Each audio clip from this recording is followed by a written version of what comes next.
I'm Nate. I'm alcoholic. Hey, Nate. It's good to be up here tonight. Just talking over there, John. I was just telling them, my sobriety date 6/4/2017, so just picked up 4 years about a week ago.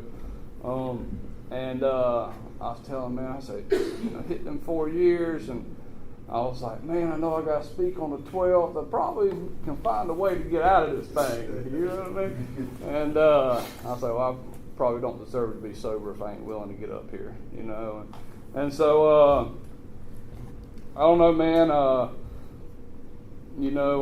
really didn't know anything about me or this program or this brain disease that I have, before I got introduced to the program or treatment or any of that stuff. And I'm just grateful today to know that I do have this brain disease called alcoholism, and that my solution is found in the big book and the 12 steps of Alcoholics Anonymous and our relationship with God and higher power. And before I get too far off track, I'll kind of just give you a little like how I grew up, what it was like, what happened, and what it's like now. And so I grew up not too far from here, about 5-6 miles down the road. I lived down. My parents' house is down about a mile long dirt road, and my grandma's house was in the middle. And so had a great childhood. I'd ride the school bus home. And Granddaddy'd be at the end of the road sometimes waiting to pick us up, take us back to Grandma's, eating them little Debbie cakes and little boxes of cereal and watch all them soap operas. Then Jeopardy and Wheel of Fortune and all that good stuff that came on with the rabbit ears, because you only had about 8 channels out there in the country. Those are some good times, man. Had good parents, instilled good values, went to church every Sunday. All the time in my active addiction, I always knew that I shouldn't be acting the way that I was acting. I shouldn't be living the way that I was living. But I guess today that I know I have this thing because I just couldn't stop. Like there was no way that I could not go get that next one. Even though I wanted to stop. Lots and lots of times. But I remember early on, just wondering sometimes, even like in school, even elementary school, like, what's wrong with me? You know what I mean? Even though there's nothing wrong with me, you know what I mean? Like, I'm like, what's wrong with me? That brain disease, I just didn't know what it was. And I remember in elementary school, in the car rider line, and there was this guy, he had this purple bag. I don't even know if he had anything in the bag. He was acting like he was drinking, had the gold stitching around it, and acting like he was drinking. And I was like, got in the car. I was like, Mom, what's that guy doing? This is in daggum. I mean, they would probably kick you and spell you out now if you even had a paraphernalia bag, you know what I mean? But had that old Crown Royal bag and acting like he was drunk. And I got in the car and I said, Mom, what was that? What was he doing? Why was he acting like that? None of my family drank, smoked, none of that good stuff. And he was just acting funny. She didn't really tell me what it was, But in the back of my mind, I'm going to find out what that is, And it was kind of the same way in the DARE class in 6th grade, just don't do drugs, you're in there and they're trying to educate you on not to do drugs, and they're telling you about a junkie and, all this good stuff and what happens if you do drugs. And like in the back of my mind is, I'm going to find out what a junkie is, And it's like, man, and I don't even remember a lot of this stuff until I got sober, thinking back on that stuff. And just kind of, when we're working with a sponsor and we're reading that book, we're supposed to see if we can relate and look at any similarities, in that book that relates to our lives. And I'm thinking about those things, and I'm like, dang, that's me, that's me. And like I need this deal, you know, I got to stay involved. So man, like I said, nothing too funny or fancy about my life. Just a good childhood, man. Just grow up with good parents. Had, you know, good family vacation. Just good stuff.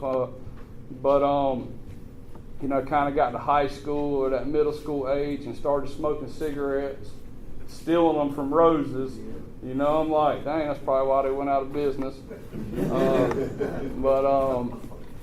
Yeah, sneaking, smoking cigarettes, trying to drink beer. But when I got to high school, man, like you know, you go to those keg parties and, you know what I mean, you'd be smoking that weed, and you go to that room that had all those mirrors laid out, you know what I mean, doing that other stuff. And you know, I'd always be that dude, like needing some beer at like 6 o'clock in the morning, but like loved every stinking minute of it.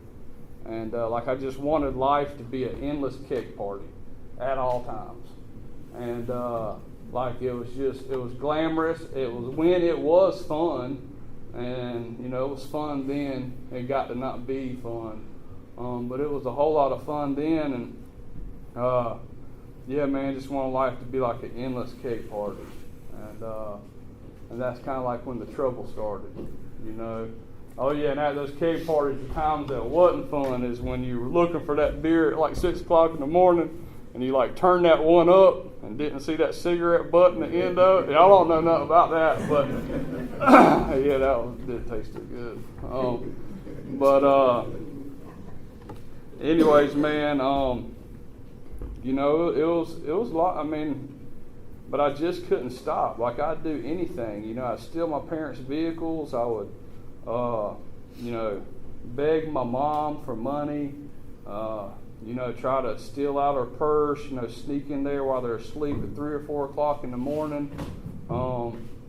Man, just all kinds of crazy stuff. Like I remember riding down the road and I'm begging my dad for, this is later on, but I'm begging my dad for like $40. And, you know, I can see the vein popping out of the side of his head.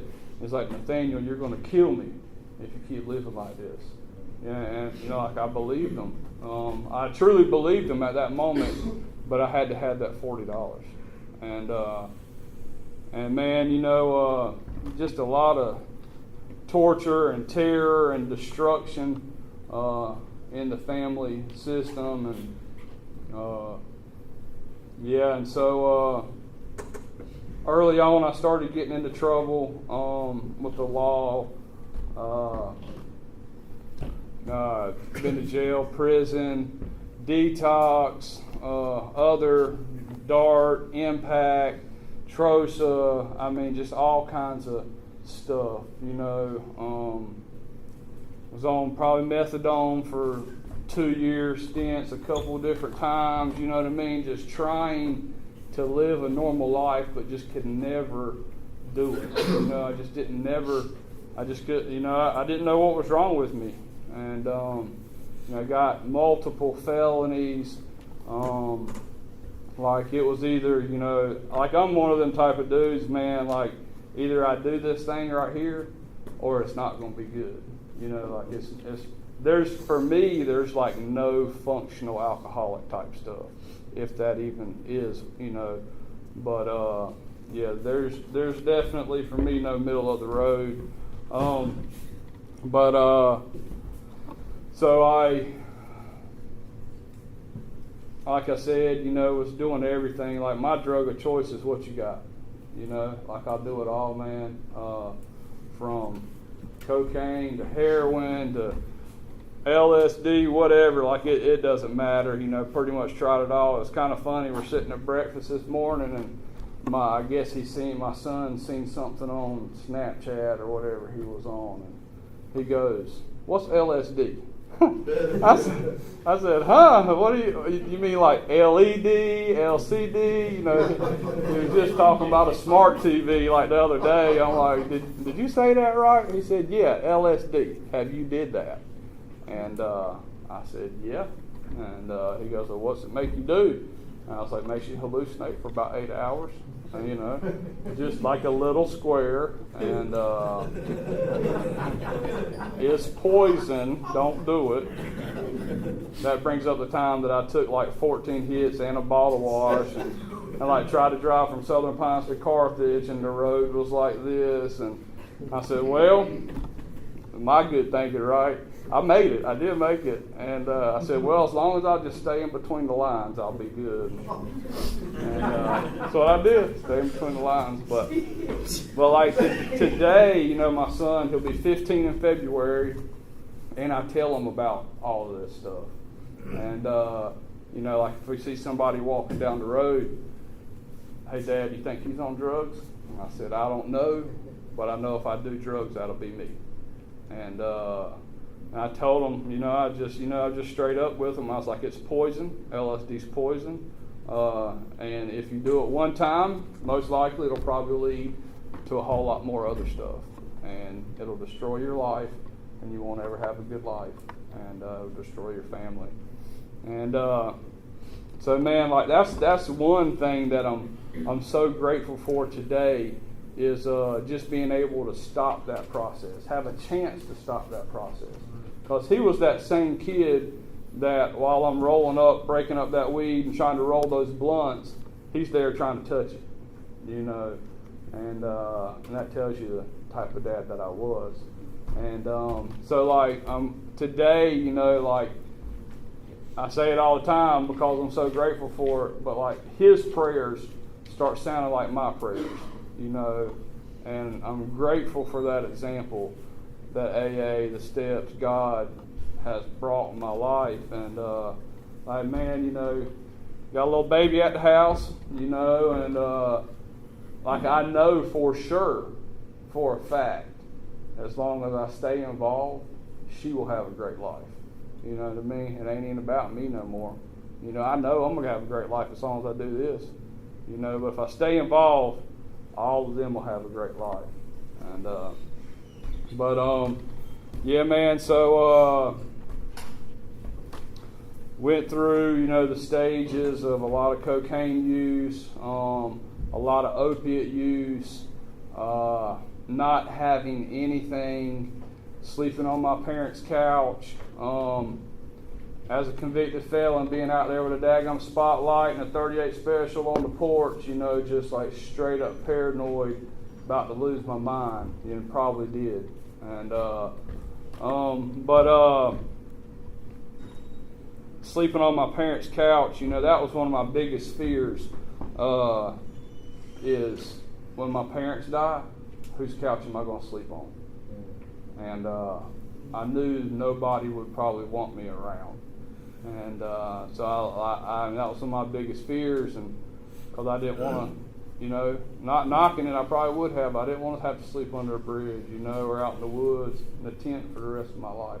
Because I couldn't hold down a job. I couldn't amount to anything.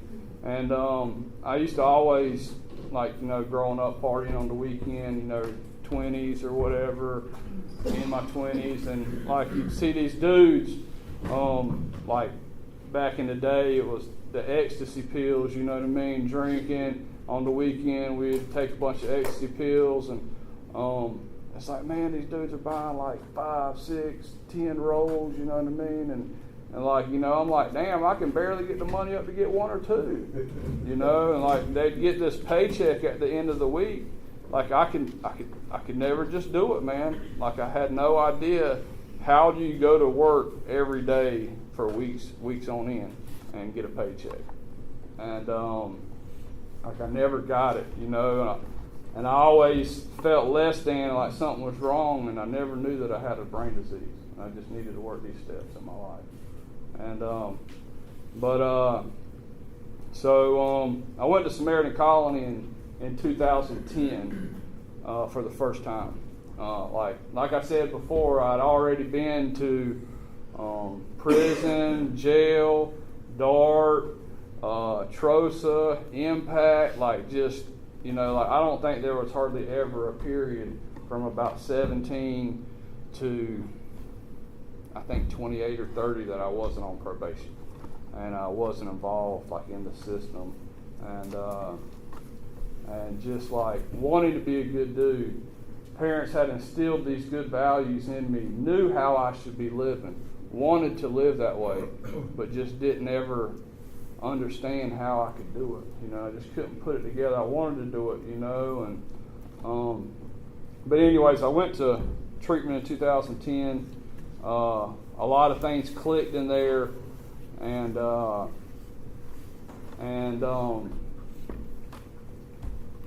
went through there, got a sponsor, kind of went through the steps with them, stayed sober for about 9 months, and then I got high again. But I tell you what I didn't do, and I guess it didn't really click for me that time, is I wasn't praying on my knees. I was barely reading the daily reflections. I was trying to flirt with the girls in the halfway house.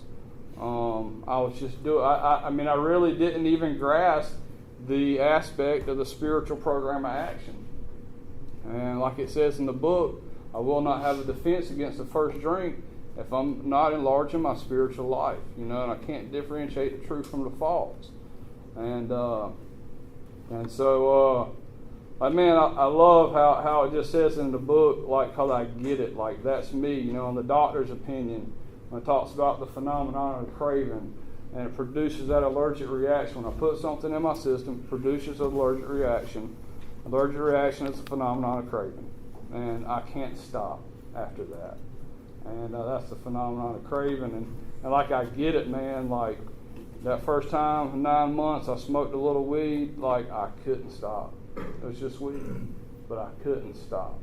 And like, something had snapped, and I had no defense against it because I had not enlarged my spiritual life. And like, man, so grateful for that knowledge today. So grateful.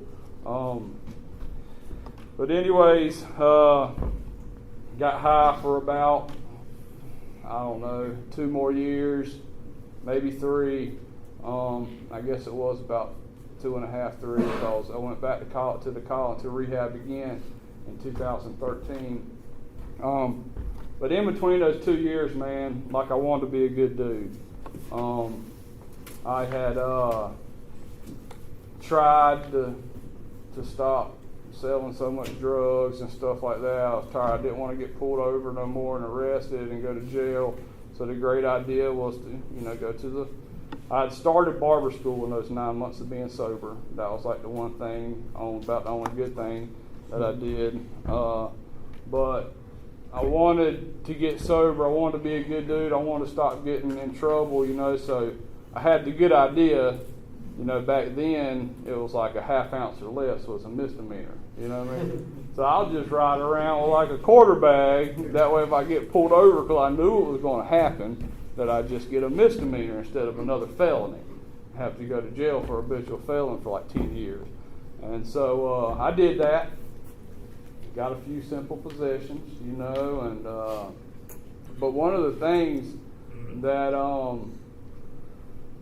that kind of pushed me towards going to rehab the second time, man, is I remember being so high and and so selfish, man, just so selfish. I'd be either so high or so dope sick that I'd go pick Alex up from school. He was like kindergarten or first grade, and we'd get back home, give him a little snack. But sometimes, man, I'd be so sorry. I wouldn't even want to get up off the couch and put Easy Mac macaroni and cheese in the microwave for 3.5 minutes, or I'd be so high and passed out that after I would wake up, I'd go back there. It'd be like 9:30.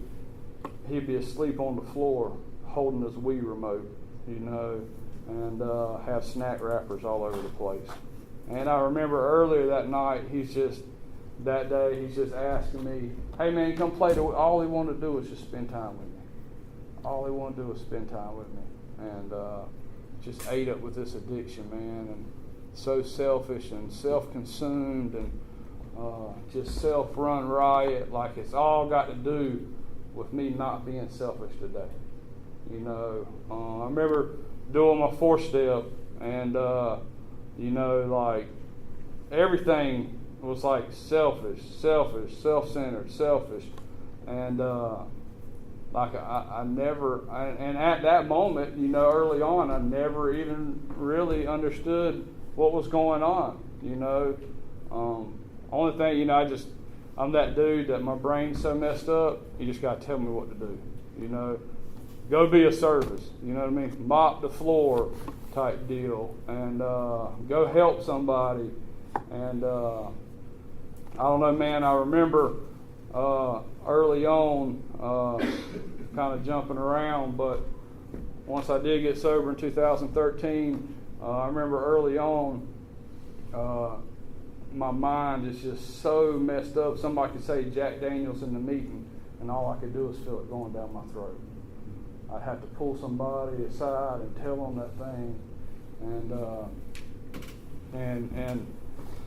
and like I was doing that over and over and over. You know what I mean? Like I would do my stuff every morning, my gratitude list, pray on my knees, do my readings. You know what I mean? Do all that stuff and still tell on it and pray about it and talk to other people many times throughout the day, because my mind, that brain disease was just on me, wanting me to get high so bad.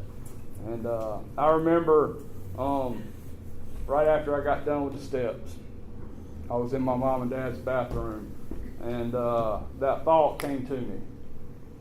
And I said, God, please remove this obsession so I can be of service to you and others. And it went away without me having to talk to somebody. I said, man, this thing might actually work. And I remember early on, the good guys ahead of me, I remember Frank used to say it all the time, man, I'm going to go home tonight, I'm going to watch football, and I'm not even going to think about a drink. And I was like, man, I want to get there one day, because I would go home and watch TV, and the damn beer commercials would tear me up, and I don't even like beer, And like, man, thank God, like I was reading some of the stuff in this morning, and like it's talking about step 10, like talking about recoiling from it like a hot flame. And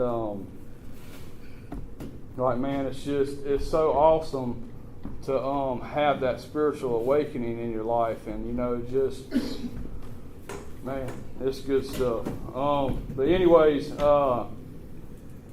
before I went to treatment in 2013, I got arrested with my son in the car, and was going down to Myrtle Beach, storming pretty bad, took more time than it should have to get there, and I was definitely high as hell, and my life was consumed and surrounded by drugs and alcohol. I was going down to Myrtle Beach a day early because I needed to get to the methadone clinic. I needed to spend the night so I could wake up and get to the methadone clinic the next day. And so, man, the car smelled like weed. I think I went down a one-way street, got pulled over. The cops didn't even see Alex in the back seat. He was laid down sleeping, and they had me in handcuffs. I said, just so you know, my son's in the back seat. And for y'all that don't know Alex, a lot of y'all do, he's my son now. We've actually went through an adoption process and adopted him, and he's taken on my last name and all that good stuff. Like he chose to. I gave him the option, but I've been the only dad he's ever known since he was 3.5. No other man, even the sperm donor, has never even been around. So I've been the only dad he's known since 3.5. And he's, like I said, about to be 15 in another half a year. But I was arrested in handcuffs, and I told the cops, I said, my son's in the back seat. And he said, huh? Like, what? He's like, you're messing with me. I'm like, no, Alex is right there in the back seat. And so he looked, and it really kind of saved me, because after that point I had I think 10 Xanaxes on the dash in a hat, like rolled up in a hat, just sitting right there. And, you got to have them so you can get to them quick. You know what I mean? Pop a couple. But anyways, they were sitting right there, and they had me in handcuffs, and I told them Alex was in the back seat, and I said, they were taking me to jail. I said, can I give them a hug by? He said, no. And you don't deserve it. And like that killed me. It killed me on the inside. And at that point, I made the decision right then and there, even if I didn't know it, to get sober. And I got to the jail cell. I called my mom, and I said, I know I don't deserve it. And with my record, like I knew, I was at least going to be locked up for a couple of years. And I said, I know I don't deserve it. And at this point, my mom had been bailing me out and bailing me out and bailing me out. And I'd started barber school, and she said, I knew it was your last hope. Either you're going to make it this time or you weren't. And she said, that's the only reason I did it. But in my mind, I was serious about it. Like many times before, I'd been serious about only spending $40 or buying one bag, and then ended up spending the whole paycheck that I never had, or stealing or whatever. But I got to that jail cell, and I called it collect call and talked to my mom, and I said, Mom, and I probably did ask her, but it wasn't the begging like it was before. I said, Mom, if you can get me out, that'd be great. But when I do get out, and I understand if you can't, but when I do get out, I'm going to get sober and I'm going to go to Samaritan Colony. And all I could picture was the front part of this room right here, with the guys and the laughter and the joy and the peace they had. And I didn't even know what they had, but I knew I needed to get back here. And got out of jail. She bailed me out. And thank God for moms, right? And I called Robert down at Samaritan Colony, and I was in there in a couple weeks. But in that time, Father's Day had come and gone, and I didn't get to see Alex, and didn't deserve to see him. And that tore me up. But one of the things that when they didn't let me give him a hug, like I said, me not being biologically father, like it killed me on the inside, because I knew he probably didn't have a chance. And I wanted to instill those good values in him like my parents instilled in me, and before, I'm sitting there rolling them blunts in front of them, but I'm telling them to go pray, or I'm telling them to go to church, or we would still go to church, but he's seeing the things that I'm doing, and like now I know that they follow my actions more than they follow my words. And like, and you're talking about church, like it's just amazing. Like I hear all that stuff that they said, or the good examples before me would tell me, they follow your actions, not your words, but none of that stuff ever sunk in. And until I went through the steps. You know what I mean? And when I went through the steps, like my brain was cleared, because I suffer from this brain disease. My brain was cleared, contingent on the maintenance of my spiritual condition every day. And my brain was cleared, and like this stuff actually just started to sink in. And like I hear the things, seek God on a daily basis, say your prayers, go to work, anyways, went to treatment. I just remember walking through I don't remember a lot, but I remember them telling me, just do AA. Do AA. Do AA. I kept asking them, what about these 3 felonies that I just got? I've already got 3 felony convictions. What about these other felonies? Just do AA. Will I ever get to see Alex again? Just do AA. Okay, I'm going to quit asking. I'm just going to do AA. And I remember walking through the colony. My head is on fire. I'm wanting to leave. And I didn't know anything really about this program. I think I'd read in the book, everything I know today comes from that book. And or from the good examples, the guys in my life. And I just remember saying, thy will be done.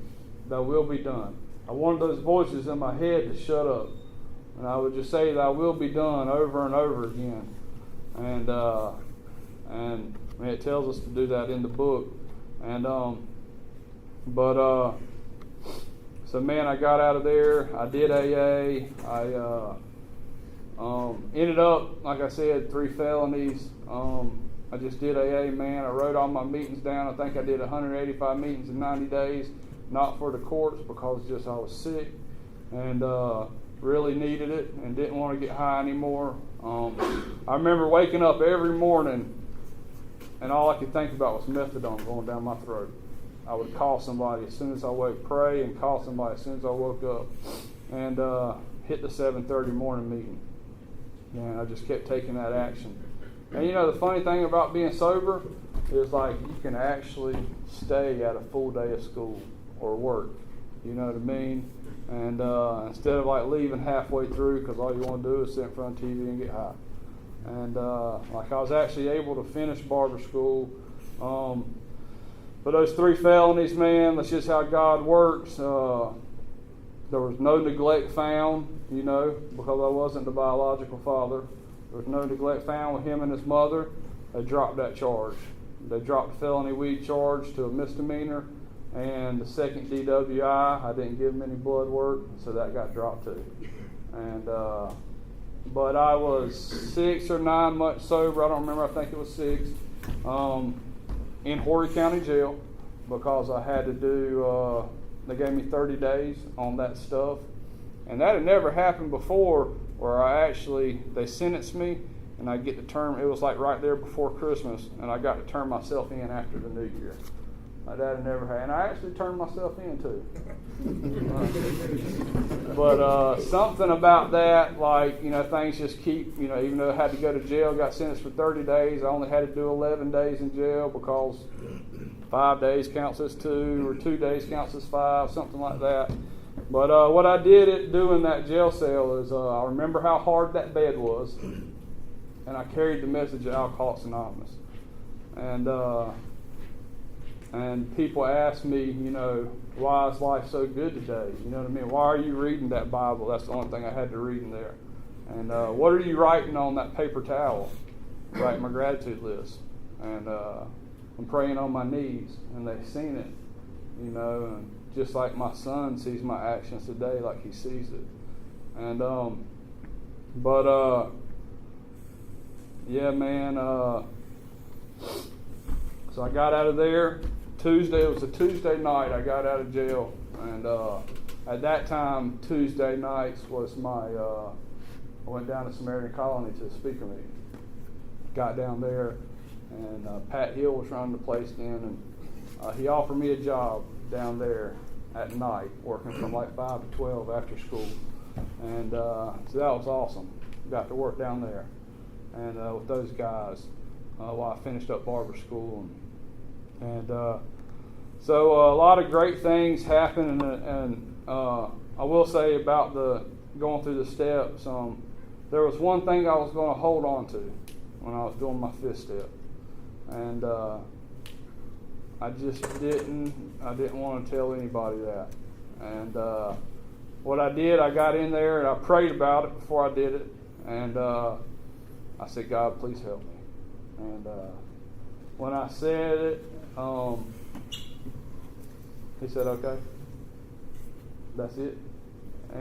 That's all you were holding on to?" Like, yeah, that's it. And like, man, you want to talk about, like they say, walking out a new man or whatever, how it says in the book, man, like a weight was lifted off of my shoulders. And then I was at the gas station one day, and God put that person in my life that I needed to make an amends to. It was awkward, but I was willing to do it. And I try to stay willing to do other things. And I've had a few more things like that happen. I'm at Purple Penguin, and somebody walks in, and after I make my amends, it's just funny how it all happened. Yeah, all the family was sleeping. It was just me and the baby, and so we come up here by ourselves, and it's just like, man, I probably wouldn't have made that amends if her husband would have been there. You know what I mean? And like, man, God is working in my life. And Another thing, I saw a probation officer in the store, and he seen me doing good, and this was probably after a year or so of sobriety, and he's like, "Man, it's so good to see you doing it." My old probation officer, and just glad to see somebody make it out or something, a good story, boosting me up. Then I walk around the other corner and I see another guy I got to make amends to. I'm like, "Yep, God's got a way of humbling me too." But anyways, man, like today I can see God working in my life, and like it's just amazing how everything just falls into place. We do live in God's world. It says in the book He has all knowledge and power, and also says absolutely nothing happens in God's world by mistake. And I believe that to be true for me. Just so grateful for these tender mercies and these miracles of recovery, you know what I mean? And all the stuff in life today, how grand it is. But, so like I said, that was in 2013, 14, whatever.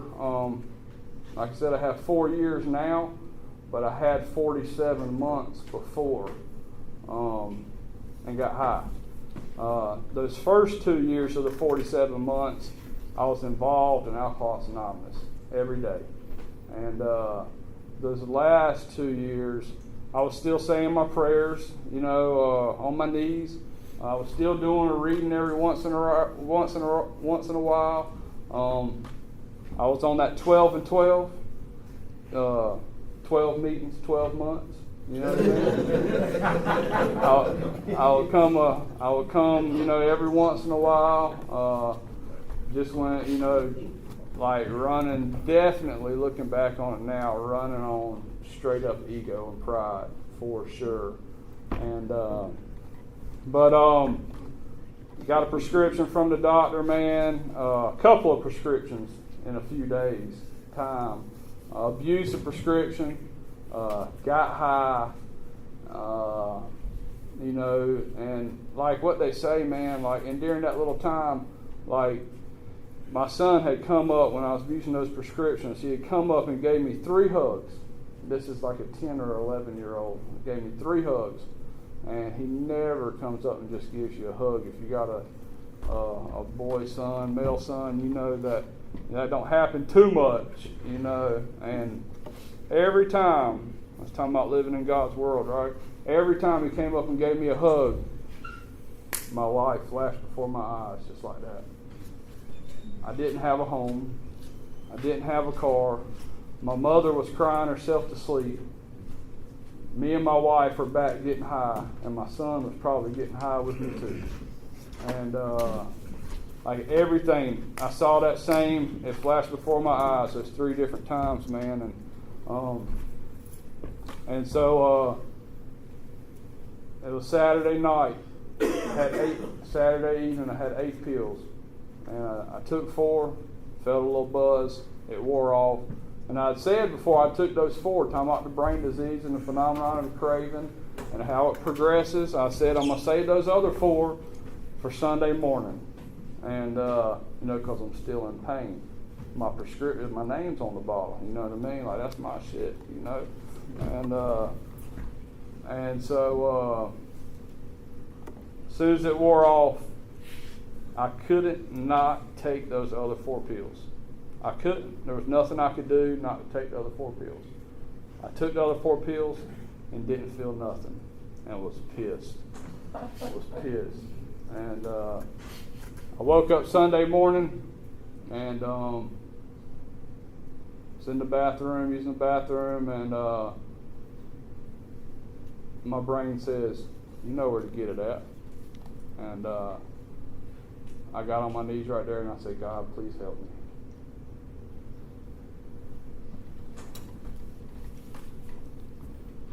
Because I knew. I've been shown 3 times. I knew what was going to happen. And I'm just glad that I took that action. And I got on my knees. I said, "God, please help me." And I called Mark. I think I called Frank too. And told him what had happened. And went down to the colony the next day, picked the white chip up the next day. went back through the steps, kept taking that action. And I tell you what I've been doing for this 4 years is I've been staying involved on a weekly and a daily basis. And everything's been okay. And all the stuff that I've had to go through, like, it's just like, man, I'm good. You know what I mean?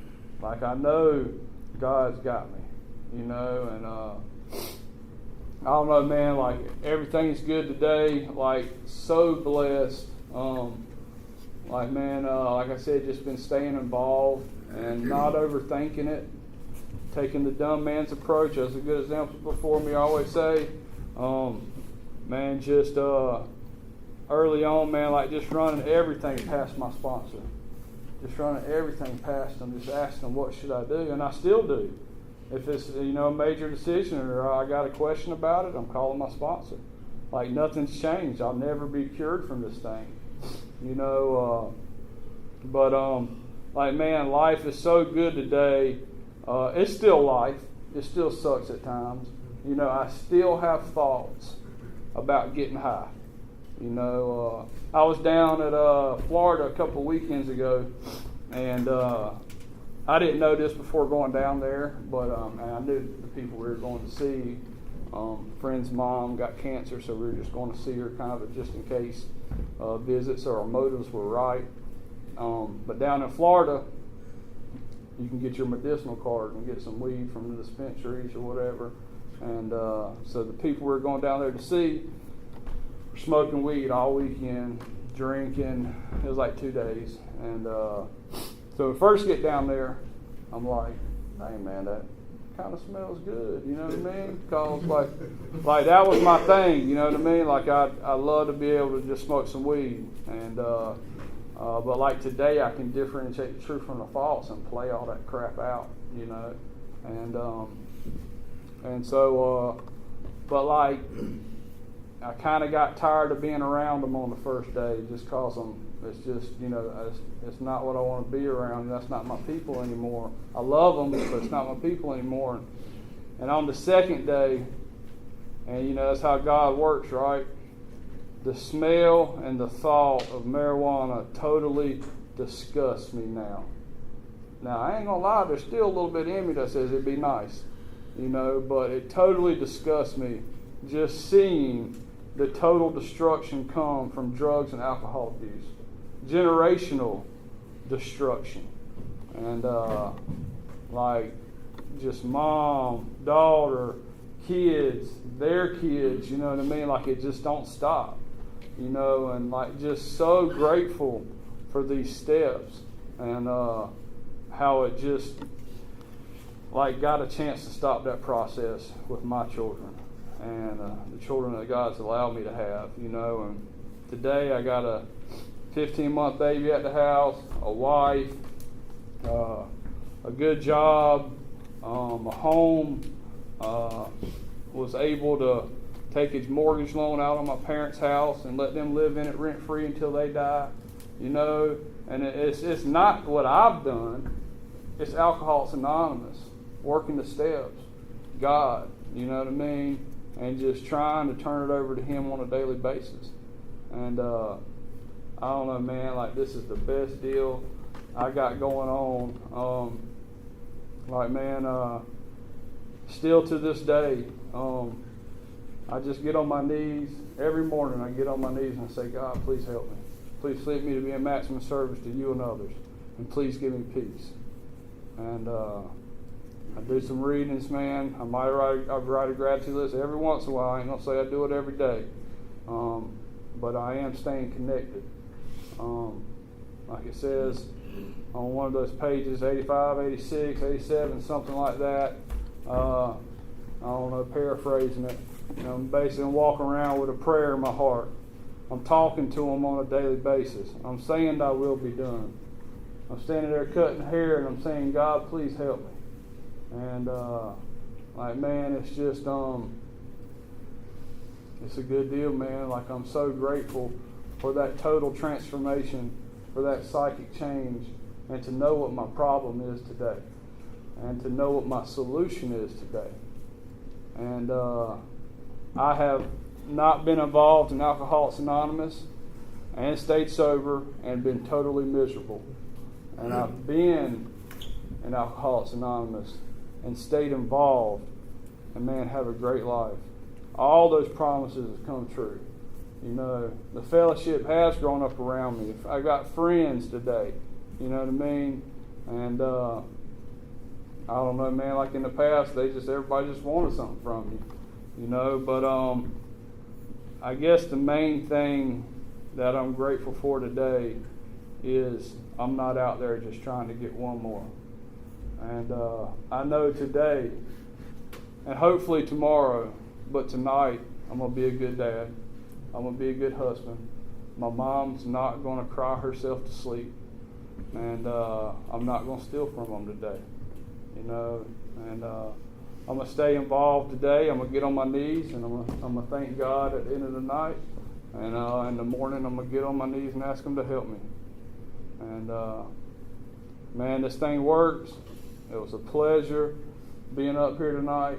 And, man, so grateful for this miracle of recovery. And not only for me, but for the blessings, the many blessings that it has brought to my friends and my family. And, man, thank y'all for letting me share.